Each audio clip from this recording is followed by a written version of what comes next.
From the news department of the Liberia Broadcasting System in Pinsio, good evening and a pleasant welcome to Newsline. One full hour of news, views, counter views, comments, background reports, and in-depth analysis, issues all about Liberia and the rest of the world. Today is Wednesday, July 3, 2024.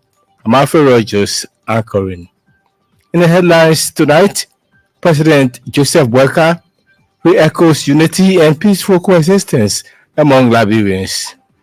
Let us remember that our strength as a nation lies in our unity.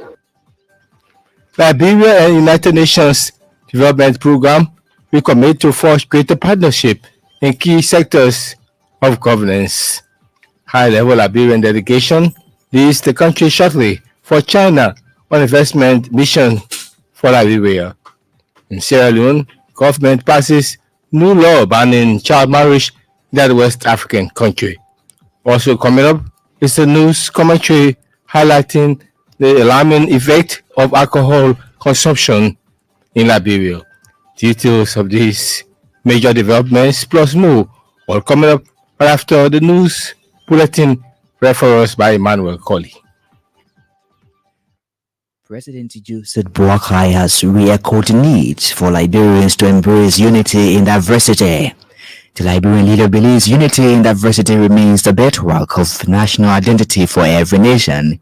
President Boakai reminded citizens to work in oneness despite religious, political, and social differences for the good and development of Liberia. Remember that our strength as a nation lies in our unity. Liberia, with its different cultures, languages, and religions, stands at a beacon of diversity. The president reminded citizens against the spirits of divisiveness and unite for a stronger and better Liberia for all.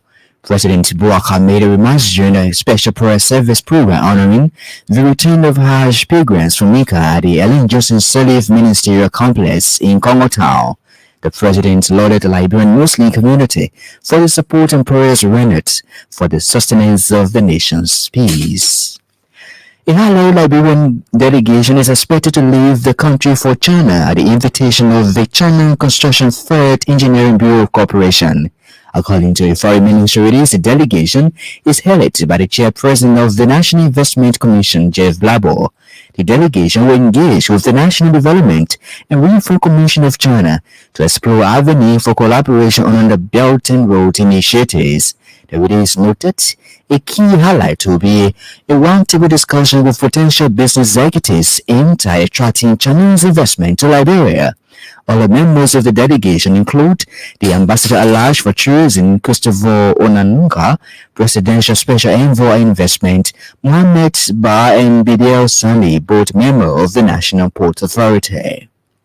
Foreign Minister Sarah Beslo-Yanti says government is committed to working closely with its development partners, especially the UNDP, to enhance development outcomes and improve the quality of life for citizens.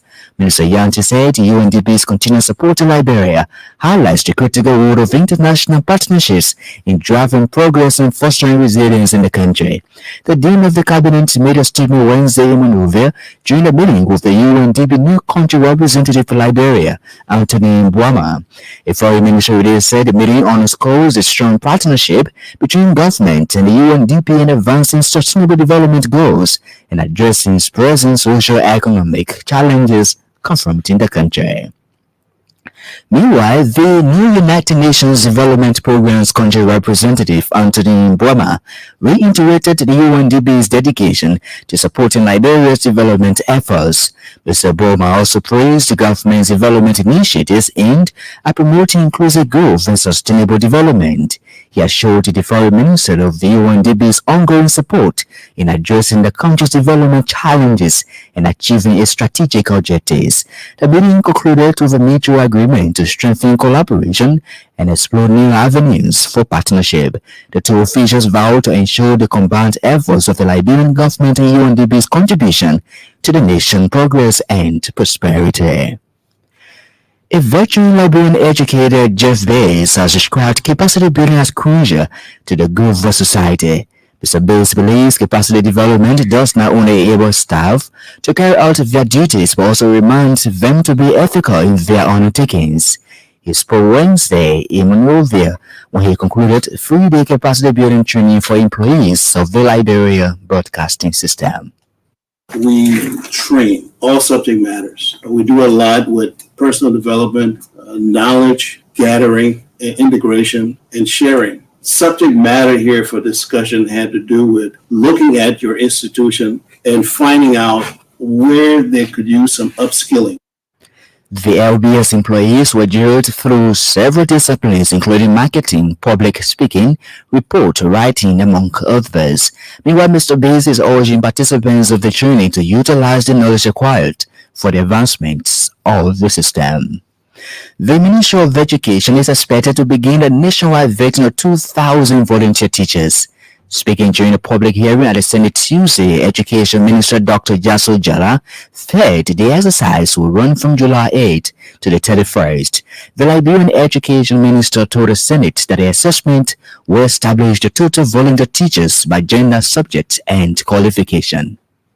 The idea here is to vet those through some form of assessment to see their readiness and trainability for providing education delivery service in our schools.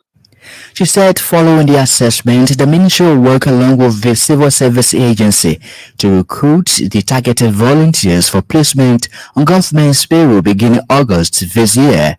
Dr. Jala noted the process aimed at strengthening the education sector of Liberia. At the same time, the Education Ministry has disclosed plans to establish 3 regional hubs across the country. Education Minister Dr. Jaso Jala said the hubs will incorporate the monitoring and evaluation as well as inspectorate officers to carry out rigorous evaluation on the country's education system.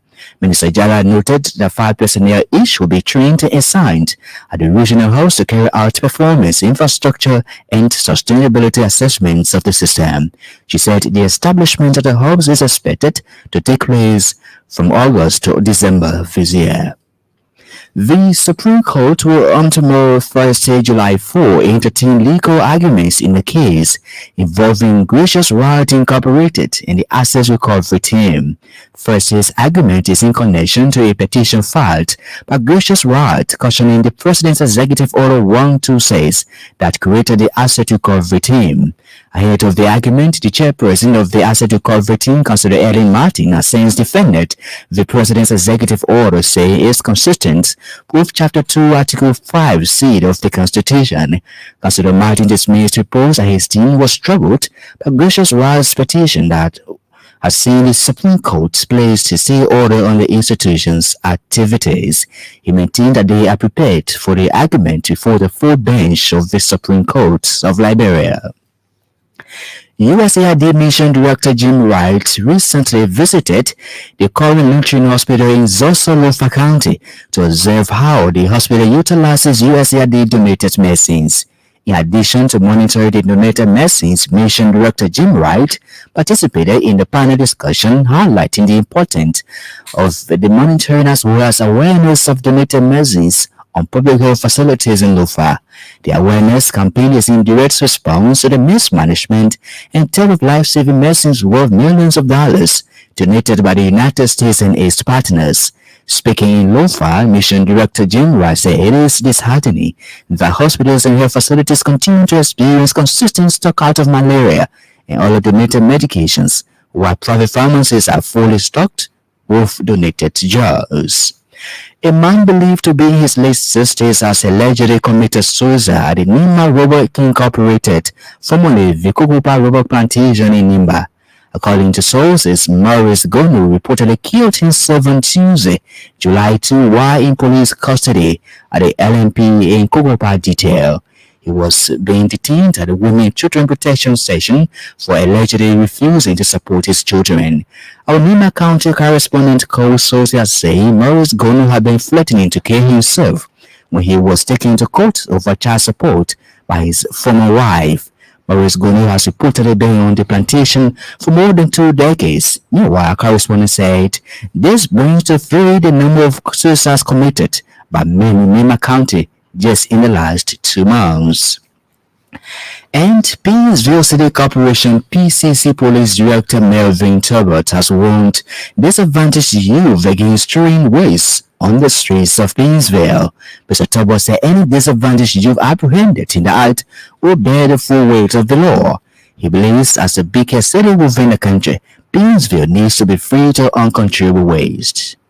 If any less fortunate brother or sister caught bringing garbage onto the street, will have you arrested, and you'll take us to the home of the person that gave you that garbage, and we will have the person arrested and you pay the fine. Yeah, other than that, if you just refuse to pay the fine, we'll send you to court so you can set a deterrent.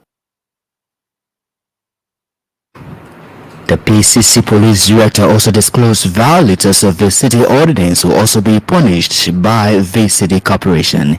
Mr. Turbot told Elbc recently the move by the PCC is part of its regulations to ensure the city of Painesville is given a good facelift. Emmanuel Colley and the news bulletin. Emmanuel returns a little later. That's when you listen to our international development. This is Newsline on State Radio. One of the big stories we're following: high-level Liberian delegation leaves the country shortly for China on investment mission for Liberia. President Joseph Boakai has re-echoed the need for Liberians to embrace unity in diversity. The Liberian leader believes unity in diversity remains the bedrock of national identity for every country. President Boakai made the remarks during a special prayer service program honoring the return of Hajj pilgrims from Mecca at the Eddie Johnson Salif Ministerial Complex in Congo Town. Together here for this special prayer service, let us remember